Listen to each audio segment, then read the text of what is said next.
Bencana banjir yang berlaku bukan sahaja menyebabkan kemusnahan harta benda dan kehilangan nyawa, malah juga mengakibatkan pelbagai jenis penyakit berjangkit. Banjir akan menyebabkan sampah sarap, lumpur takungan najis, keluar bersama-sama limpahan air yang tercemar. Penyakit bawaan air banjir antaranya leptospirosis yang juga dikenali sebagai penyakit kencing tikus. Penyakit ini bukan sahaja boleh dijangkiti daripada tikus, malah juga boleh dijangkiti melalui haiwan mamalia lain yang turut terjangkit seperti kucing, anjing, lembu, kuda, kambing dan khinzir. Selain itu, penyakit melioidosis juga berisiko dijangkiti manusia melalui sentuhan tanah dan air melalui luka, menyedut debu atau titisan air yang tercemar.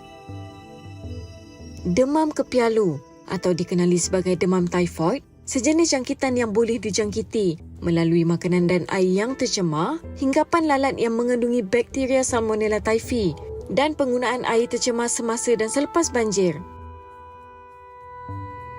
Penyakit bawaan air ini boleh dicegah jika masyarakat turut sama membantu mengutamakan kebersihan diri dan persekitaran di dalam apa jua keadaan.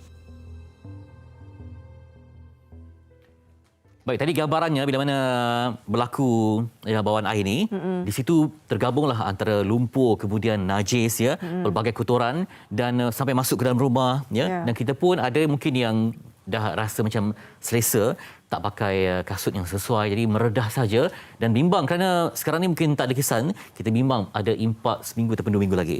Walaupun kata macam manalah kita nak jaga kebersihan sebab dalam keadaan darurat dan sebagainya, tapi ini yang kita nak berikan penjelasan lebih lanjut. Kita nak bersama dengan Dr. Vineshwaran-Muthu, Ketua Penolong Pengarah Kanan Bahagian Kawalan Penyakit Kementerian Kesihatan Malaysia. Selamat pagi, Doktor. Terima kasih bersama kami. Kita panggil lebih mudahnya Dr. V, ya. Dr. V, ya. Okey, kalau ada sebarang anda juga boleh titipkan di Facebook ABHI yang kami secara langsung untuk anda tanyakan soalan tentang isu ini. Baik, tadi Doktor kita beri laporan awal tadi menunjukkan bahawa semua boleh terdedah ke situ. Betul. Tambah-tambah kalau mereka ni hanya berkaki ayam ataupun ada luka di situ. Betul. Dengan potensi najisnya, kemudian macam-macam lah. Jadi Doktor melihat macam mana? Apakah sebab berlaku tiba-tiba tak ada persediaan, mana yang ada saja, apakah risiko yang wujud, Doktor? No, sebenarnya kita harus lihat pada penyakit-penyakit bawaan air ni, dia ada 4 kategori. So satu tu bawaan air, satu tu berkait dengan air, berasaskan air dan juga kebersihan air. So pada ketika banjir, keempat-empat ni boleh terjadi. Pertamanya yang macam tadi kan, dia bawaan air. Bawaan air itu sebenarnya fecal oral yang najis ke mulut. So kita lihat penyakit-penyakit macam kolera, typhoid, dysentery and viral AGE, cerit berit. Itu adalah daripada bawaan. That means dari fecal ke oral. That means ada kecampuran pada air, najis-najis daripada human atau daripada haiwan. Dan haiwan ni boleh haiwan mamalia semua. Tadi kita ada lihat tentang leptospirosis dan melioidosis itu adalah disebabkan oleh kebersihan air. That means dia boleh melalui injection juga, terminum atau termakan makanan yang contaminated, tercemar dengan air tersebut. And then selain itu menghidu. That means inhalation. Sebab kekeringan, kering lumpur tu, dia kan akan bau, kan? Dia akan dengan angin dan kita bergerak tu, dia akan kita hidu. Itu pun boleh terjadi.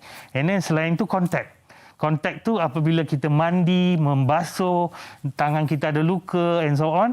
Contohnya macam conjunctivitis, sakit mata, telinga pun boleh sakit disebabkan oleh bakteri-bakteri tersebut tertentu dan juga virus. Seterusnya berkaitan dengan air. That means berkaitan dengan air, maksud dia nyamuk, daripada nyamuk. So macam denggi, zika, chikungunya, malaria, itu disebabkan cycle daripada nyamuk adalah ada cycle air dia.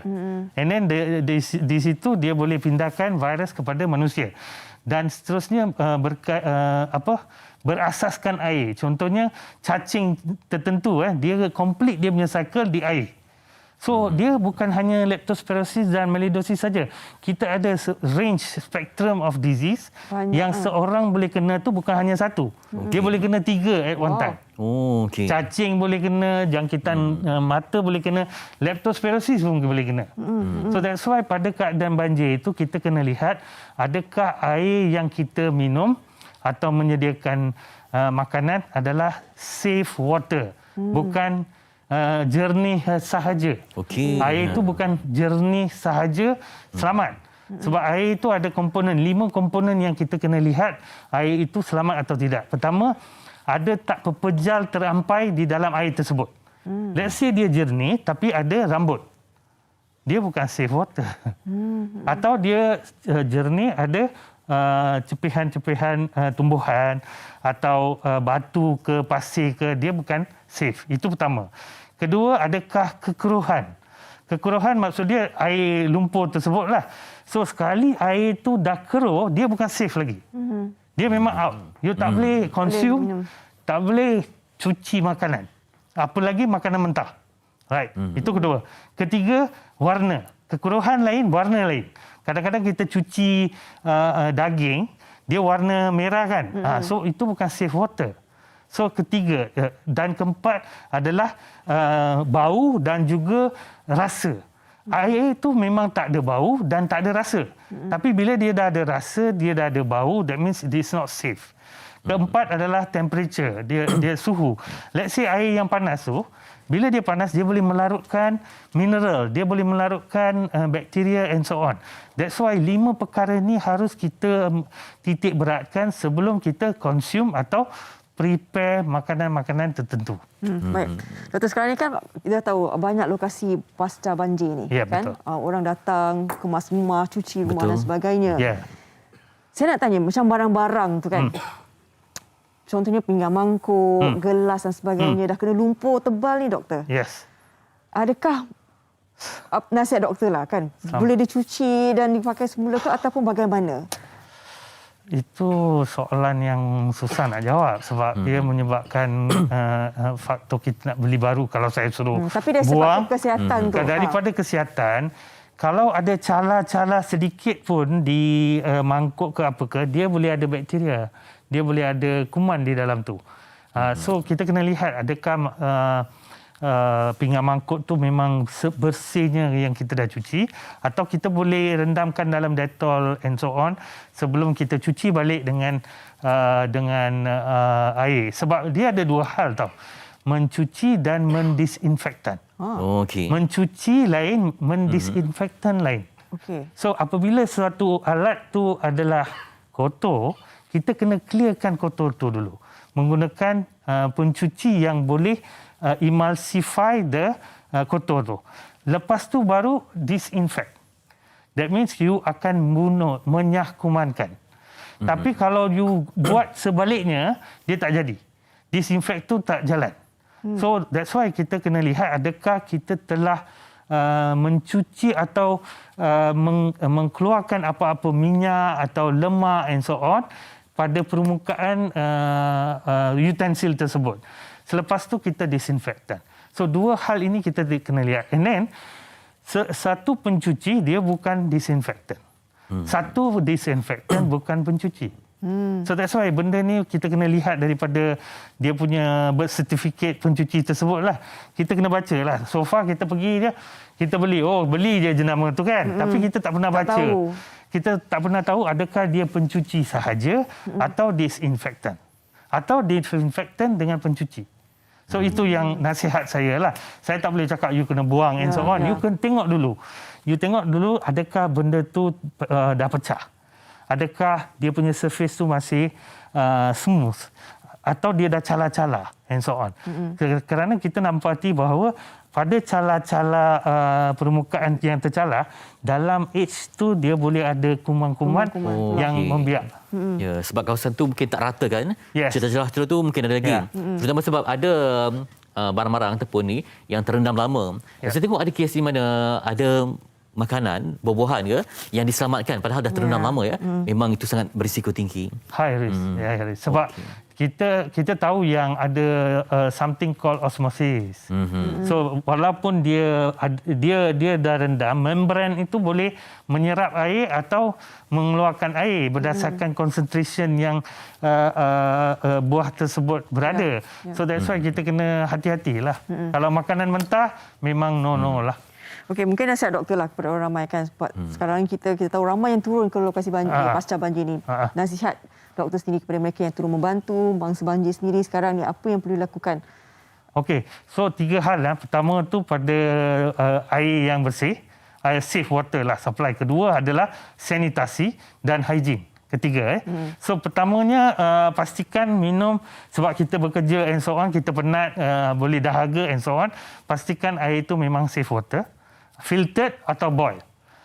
And then you kena tengoklah ciri-ciri yang 5 tadi tu ada ke tidak. Kalau tidak, you janganlah consume. Pertama. Kedua, yang sanitasi. Sebab kita ke sana, kita mungkin nak kencing, nak pergi buang air besar and so on. Pastikan selepas tu cucilah tangan. Sebab tadi saya ada bilang, saya ada cakap kan, fecal oral kan.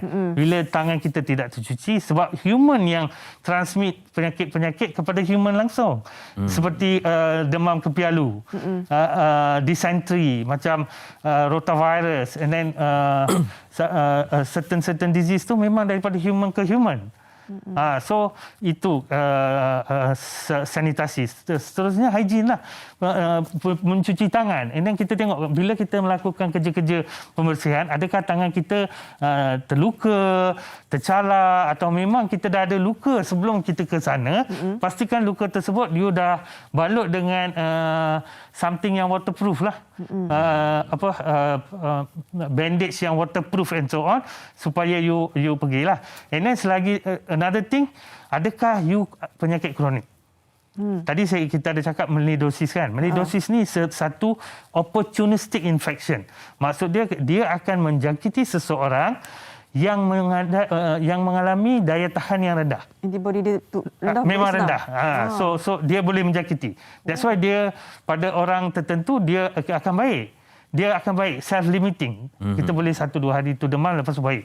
Tapi melioidosis ni pada orang-orang diabetik yang ada masalah-masalah daya tahan rendah, dia boleh jangkitan tu sampai beberapa bulan.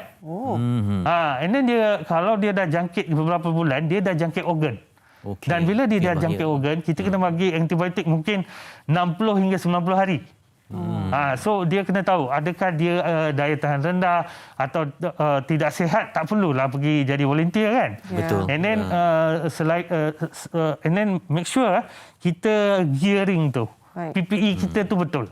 Let's say kita punya boots memang boots yang Preparation betul. kita nak jadi turun ke turunkan kan? situ. And then selepas membuat kerja-kerja macam tu, kita kena tengok dalam sebulan ni. Sebab setiap penyakit ada masa incubation. Baik. Okey. Termasuk memang kena tambah ilmu lah. Masa kita terat, tapi sangat penting apa yang doktor berikan tadi. Terima kasih kepada Dr. Vineshwaran Muthu, Ketua Penolong Pengarah Kanan Bahagian Kawalan Penyakit Kementerian Kesihatan Malaysia, berkongsi ilmu yang penting untuk penyakit bawaan air ini. Semoga kita semua selamat dan sentiasa cakna tentang kebersihan. Baik.